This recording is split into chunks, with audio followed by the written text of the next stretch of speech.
Bonjour et bienvenue sur le plateau du 12-15 sur Gabon 24. La semaine mondiale de l'entrepreneuriat vient de se tenir du 18 au 24 novembre 2024. Il s'agit d'une célébration annuelle de l'entrepreneuriat qui a lieu dans plus de 180 pays dans le monde. Occasion pour le débat du 12-15 de revenir sur la nécessité de formaliser les entreprises. Enjeux liés à la formalisation d'une entreprise est notre thème du jour. Et pour en parler, nous accueillons Madame Chéri Yoni Tsango Ngoussi. Elle est entrepreneure et ancienne cadre de banque. Madame, bonjour. Bonjour. Merci d'avoir accepté l'invitation de Gabon 24. C'est moi qui vous remercie. Et à ses côtés, Monsieur Roger Philippe Eteno. Il est également entrepreneur. Monsieur Roger Philippe Eteno, bonjour. Bonjour. Alors, Madame, Monsieur, je me tourne vers vous. À quoi fait-on référence lorsqu'on évoque la formalisation d'une entreprise? Merci déjà de me donner cette occasion de pouvoir m'exprimer ici en tant que femme entrepreneur. Quand on parle de formaliser une entreprise, effectivement, il faut d'abord définir c'est quoi formaliser une entreprise. Donc, formaliser, ça vient du verbe, la formalisation, ça vient du verbe du mot formalité, ici qui consiste tout simplement à donner à son entreprise une existence juridique, de façon à ce que l'entreprise puisse être reconnue et pouvoir bénéficier de tout l'écosystème qui est mis en place par l'État concernant justement les entreprises. Que l'entreprise existe sur le plan juridique. Voilà. Alors, Monsieur Roger Eteno, la législation en vigueur exige des entreprises, effectivement, qu'elles sont en règle. Et pour vous, pourquoi est-ce si important? La formalisation est importante lorsqu'on veut passer à une autre étape de sa structuration d'entreprise.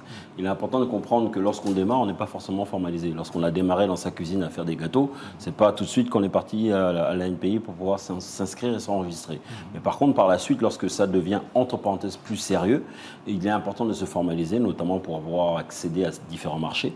Et surtout, lorsque vous allez pouvoir travailler avec des entreprises qui elles-mêmes sont formalisées, elles souhaitent travailler avec quelqu'un qui est formalisé, qui a une fiche circuit, qui a un compte bancaire, et qui, entre parenthèses aussi, serait à jour au niveau de ses taxes fiscales et sociales.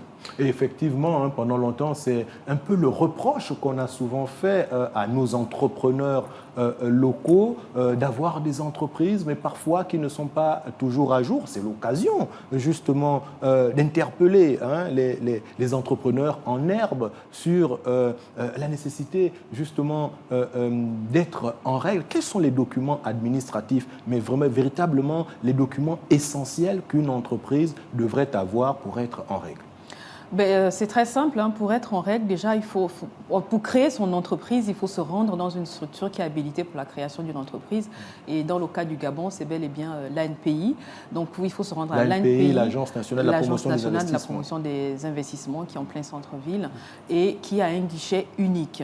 Parce qu'à l'époque, pour pouvoir créer une entreprise, l'étape était plus longue, il fallait faire plusieurs administrations.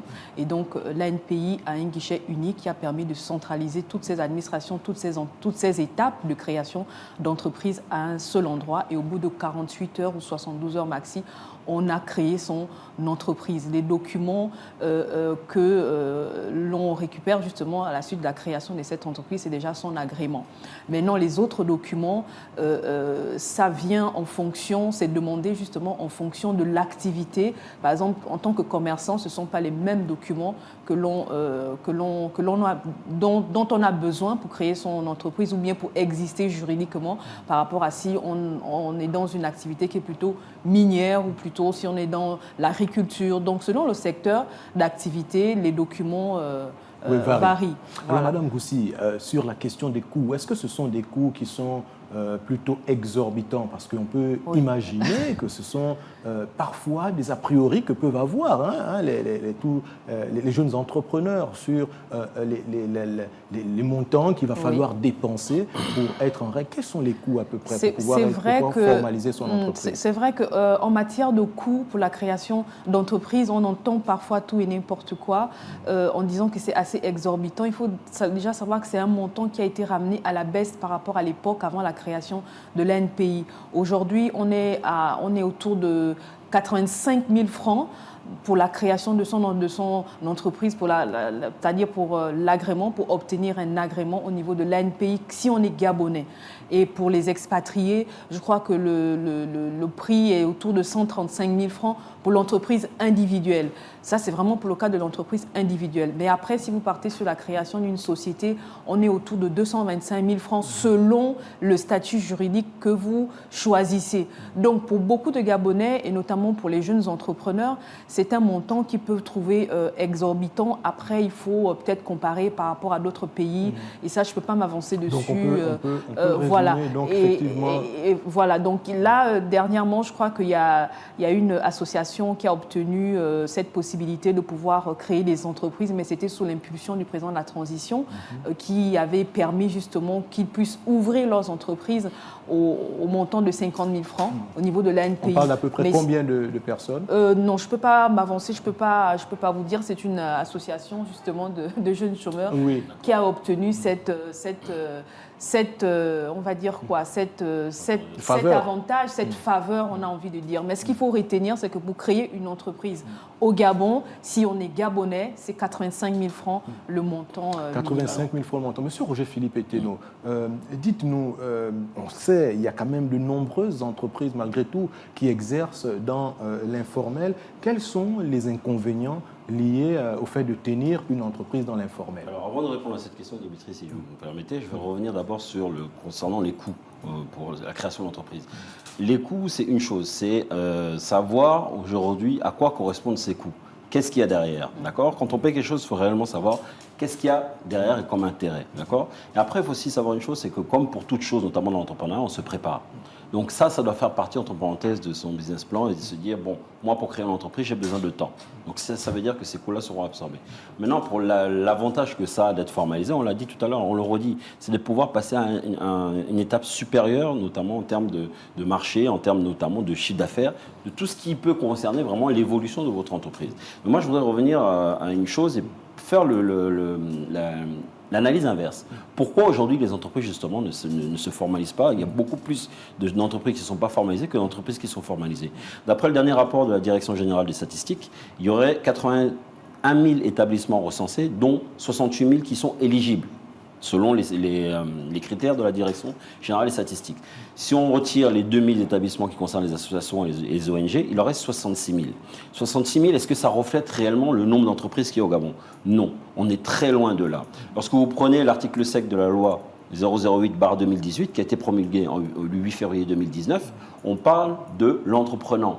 L'entreprenant, c'est entre 0 et 30 millions de chiffre d'affaires. Donc ça veut dire que beaucoup d'entre nous, beaucoup de compatriotes sont des entrepreneurs. Mais les entrepreneurs ont aussi droit à une fiche circuit. Pourquoi aujourd'hui il n'y a pas suffisamment de personnes qui vont vers des administrations telles que l'ANPI?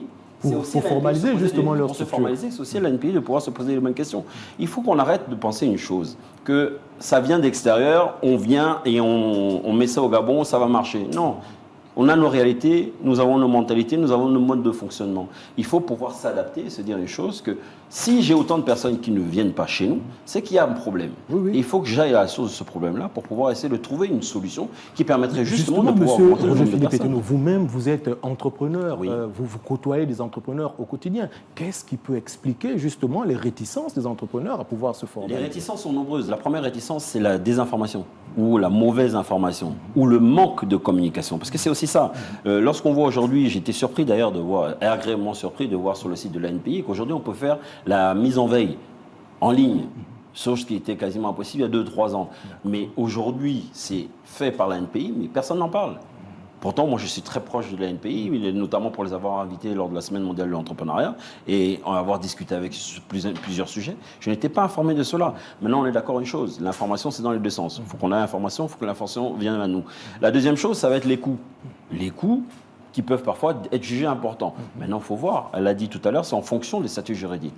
La troisième chose, c'est qu'il faut comprendre une chose. À partir du moment où vous êtes formalisé, dès que vous êtes formalisé, vous devez à ce moment-là payer l'ensemble des taxes. La pression fiscale et sociale au Gabon est trop importante. La pression fiscale est trop importante. On y arrivera, monsieur Roger-Philippe Eteno. Gardez votre mal en patience. Alors, madame Ngoussi, je me tourne vers vous. Vous également, vous partagez donc cet avis que parfois le manque de communication peut être à l'origine de la réticence de certains entrepreneurs de formaliser leur structure? En partie, le manque de communication est en partie responsable de cela parce que, vous savez, c'est le manque d'information et de communication qui alimente tous les préjugés qu'il y a autour de la création, le Congossa qu'il y a autour de la création d'entreprises. Et c'est un sujet, moi en tant qu'entrepreneur, j'ai déjà eu justement à échanger avec l'ANPI et c'est un sujet quand vous le soulevez au niveau de l'ANPI, ils vous disent clairement qu'ils ne sont pas d'accord avec ce que vous dites. Quand vous parlez du manque d'information, d'un déficit de communication, ils ne sont pas du tout d'accord avec ça. Ils vous disent qu'il faut aller sur le site. Oui, il faut aller sur le site, mais est-ce que ce n'est pas aussi la responsabilité d'un entrepreneur?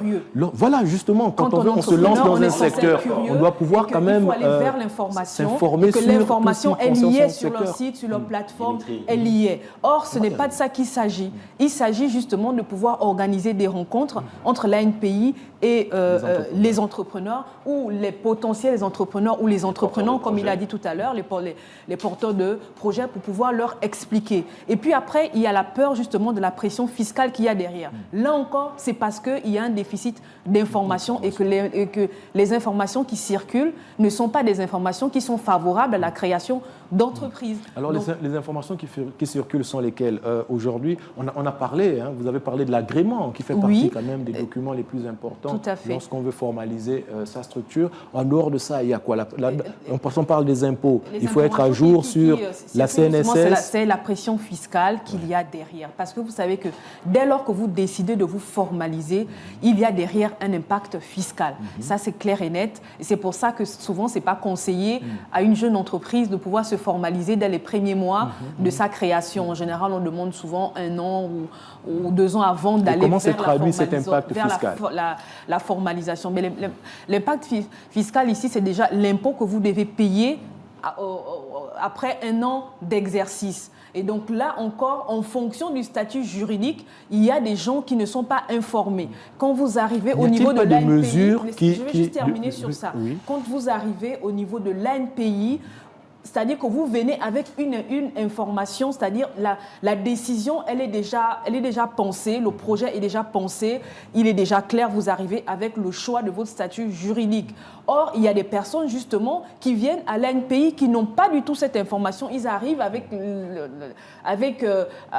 cette envie de vouloir être informés, mais malheureusement, au niveau du guichet, ces personnes d'un accompagnement, ce qui n'est pas le cas. Ce qui n'est pas le cas, parce que dès que vous arrivez, on vous prend en charge pour directement engager la procédure de création de votre fiche circuit. Et ça, c'est pas normal. On devrait penser à dire une chose. L'ANPI, en principe, n'est pas un commerce où on vend un service, uniquement le service.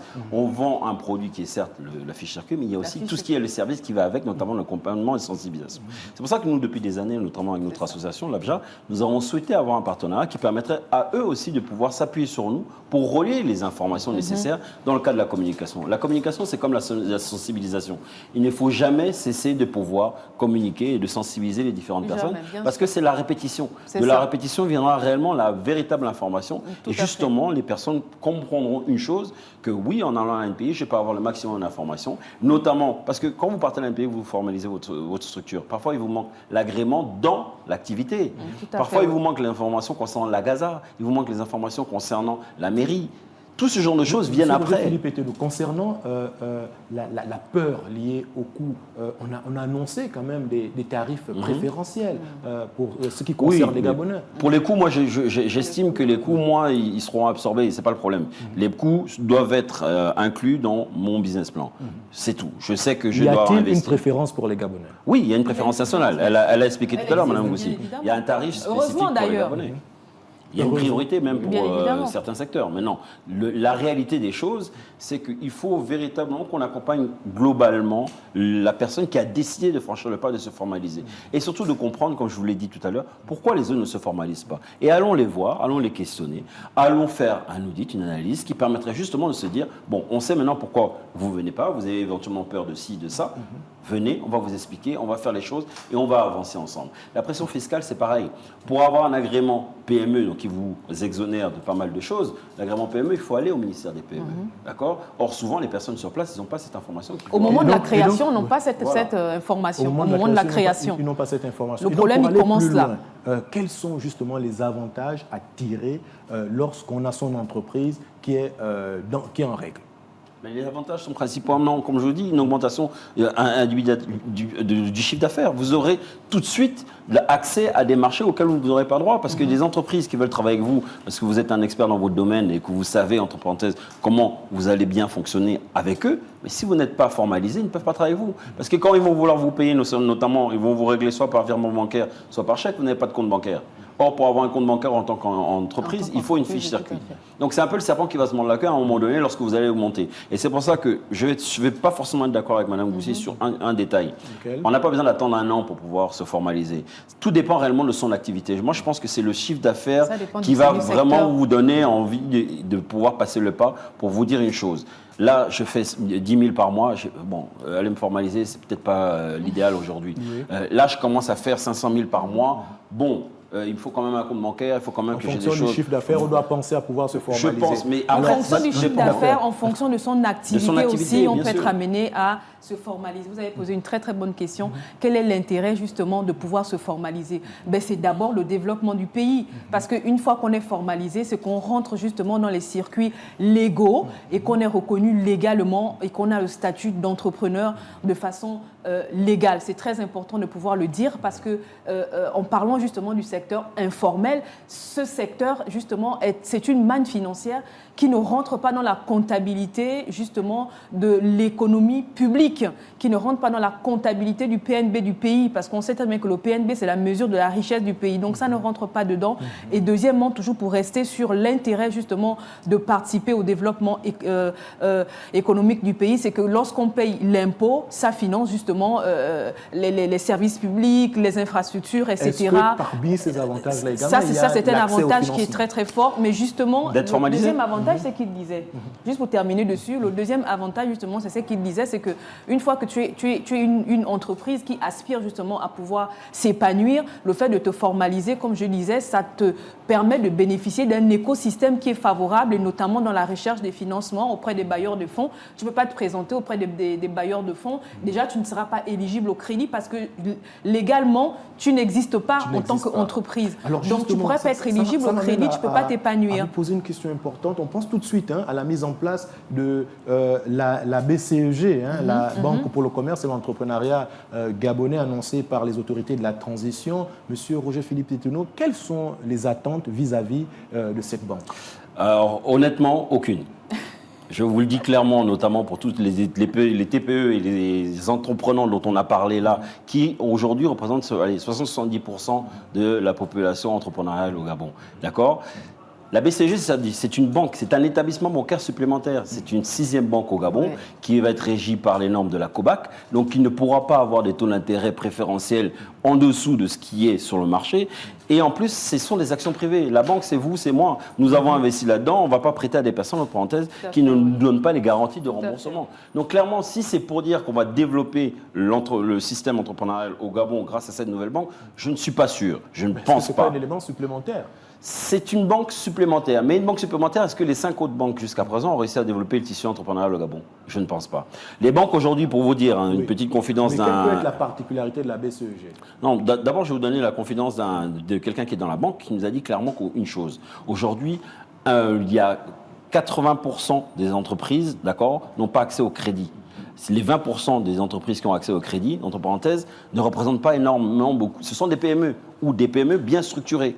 D'accord? Et ce sont ces ensembles de crédits-là qui sont alloués aux entreprises, mais pas aux petites entreprises. Maintenant, la BCEG, l'avantage qu'il y aura, on peut dire qu'il y a un avantage, c'est une banque qui sera gabonaise, d'accord? C'est un fleuron national, c'est très bien. C'est une autre possibilité pour d'autres personnes. Et bien entendu, lorsqu'à un moment donné, vous êtes bulleté chez certains, parce que justement, il faut comprendre une chose, c'est qu'une banque joue beaucoup sur le rôle de la confiance. Si aujourd'hui, entre parenthèses, vous n'êtes pas éligible dans une banque, L'avantage, c'est qu'on pourrait être peut-être éligible à la BCEG. Ailleurs, oui. Donc, c'est c'est... beaucoup plus vert. Et Voilà. vous, Moi, Madame je Boussi, quelles peuvent pense être vos attentes peut-être, vis-à-vis de la oui, BCEG?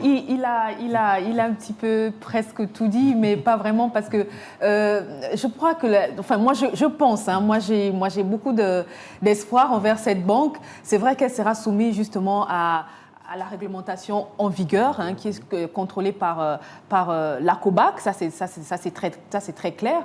Mais moi je pense que la BCEG devrait plutôt gagner à se différencier en termes de critères, justement en termes de conditions qui seront mises en place pour pouvoir accéder au crédit. Est-ce que ce seront les mêmes conditions qui sont déjà mises en place par les autres banques?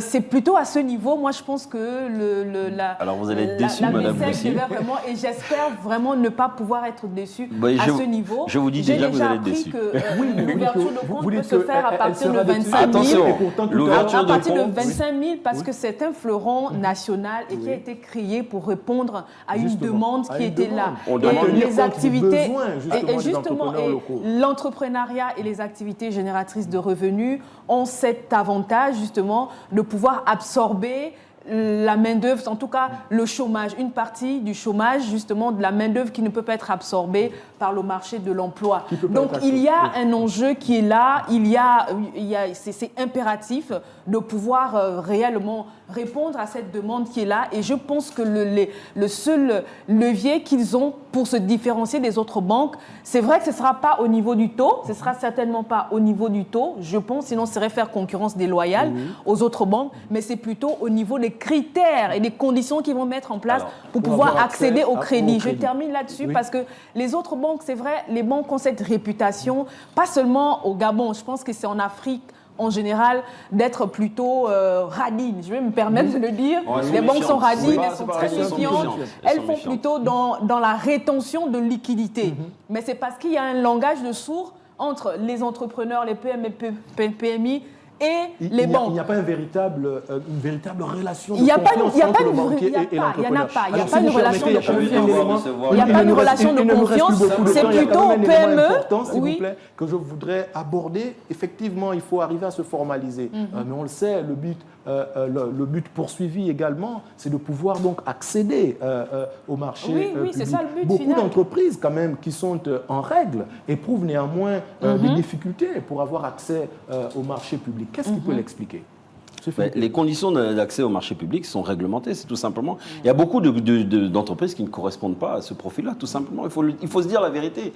On était, il n'y a pas si longtemps que ça, la semaine dernière, avec la Direction générale des PME, avec une des personnes qui était membre d'un comité de marché public. Il avait dit que même parfois, pour une signature, si par exemple, c'est moi l'entrepreneur, mais que j'ai fait signer Madame Boussi, on va refuser mon dossier. Et après, on va aller se plaindre sur la place publique à dire que non, oui, moi, on m'a refusé. Attention, il faut aussi que nous soyons honnêtes envers nous-mêmes. Les Gabonais ne sont pas honnêtes envers eux-mêmes sur beaucoup de choses, notamment sur la transparence. Je vais décevoir Mme Boussi uniquement sur une seule chose, concernant l'ouverture de compte à la BCEG. De ce que j'ai vu sur un des documents, il faut une attestation fiscale. Je n'ai jamais donné d'attestation fiscale dans les autres banques pour ouvrir un compte. Attestation fiscale, c'est compliqué à avoir. Et je vous le dis. Il faut être à jour au niveau des impôts. Mais vous savez bien qu'il faut être à jour, c'est bien ce que nous sommes en train de dire. Mais on vit avec les réalités. Forcer pour pouvoir formaliser ces entreprises. Mais ça dépend de j'insiste quand même, j'insiste sur la question d'accès au marché public. Oui, effectivement, il y a pas mal d'entreprises qui ne sont pas toujours en règle, mais il y en a d'autres qui le sont tout de même. Et d'ailleurs, selon nos informations, il y a comme une concurrence déloyale pendant que certains soumissionnent pour les marchés publics, eh bien, ils font le constat que sur le terrain, il y en a d'autres qui ont pu avoir accès à ces marchés publics. Est-ce que le tout, c'est seulement de se formaliser ou bien il y a d'autres paramètres qui rentrent en ligne de compte? Mais non, mais ça, c'est les autres paramètres de la vie quotidienne d'une entreprise. Il faut savoir une chose. Aujourd'hui, lorsque vous soumettez votre dossier à un marché public, d'accord, il y a des textes qui sont là, mais derrière les textes, il y a des hommes. D'accord? Est-ce que les hommes vont forcément respecter les textes? C'est la bonne question. C'est la bonne question. Nous sommes au Gabon. Oui, nous ne mentons pas. Non, mais moi je pense que pour ce qui est de la question de la formalisation, il y a vraiment une nécessité de pouvoir, en tout cas pour ce qui est des enjeux, il y a une nécessité de pouvoir vraiment changer l'ADN de l'entrepreneur et de tout l'écosystème en fait. Vous avez soulevé là un problème qui concerne, enfin qui est récurrent au Gabon, qui est le problème de la corruption, hein, quand il s'agit de marchés qui sont obtenus de gré à gré, on ne sait pas trop comment ça s'est passé, comment ça s'est fait, etc. Mais ça, vous ne pouvez pas changer ça, ce n'est pas que au Gabon. Ce sont des fléaux ce sont des fléaux contre lesquels il faut lutter pour pouvoir changer ça. Il faut changer les mentalités. C'est un sujet qui revient tout le temps. C'est déjà d'être en règle. C'est d'abord d'être en règle, c'est très important. Être formalisé, c'est important, mais pas uniquement pour les marchés publics. C'est important, comme elle l'a rappelé, Mme Boussou, pour tout, bien évidemment.